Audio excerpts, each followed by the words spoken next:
Assalamu alaikum dear students. How are you all? Hope you all are fine at home. Well, this is your English language teacher Sabiha Sultana Shoshi with you and welcome you all to the English language class.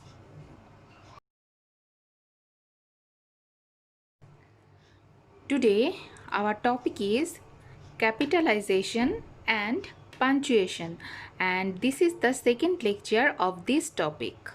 So let's get started. Can you tell me what is it? What is it called? Yes, it's a full stop. And what is it? Yes, you are right. It's a comma. So, today we will learn about the uses of full stop and comma. So, let's start. Okay, let's learn about the uses of full stop first. Okay, so we use full stop at the end of the sentence. We use full stop at the end of the sentence. Can you remember assertive and imperative sentence?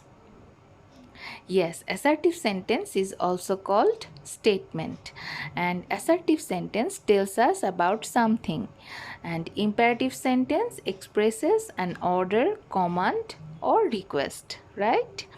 Okay, so we have to put a full stop after assertive and imperative sentence.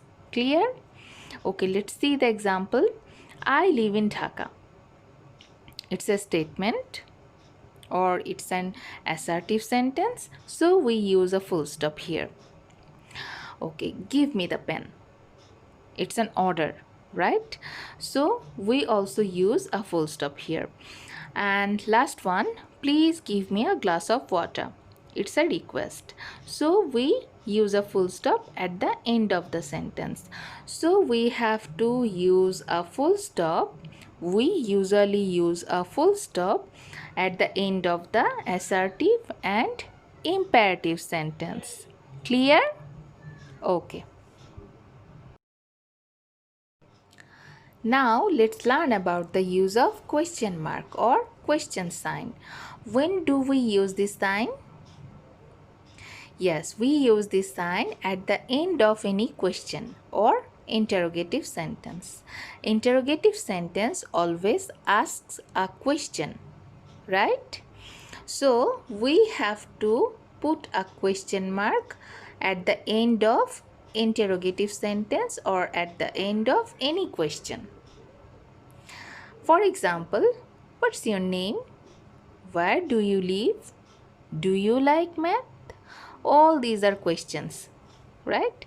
And that is why we use a question sign after these sentences. Clear? Okay. So, what have we learned today? Yes, today we have learned about the use of full stop and the use of question mark. Where do we use full stop? Yes, we use full stop at the end of the sentence. And where do we use question mark? We use a question mark at the end of a question. Right? Like where do you live? What's your name? What class do you read in? Etc. So that is all for today. And see you in the next class. Till then, stay safe, stay well. Thank you.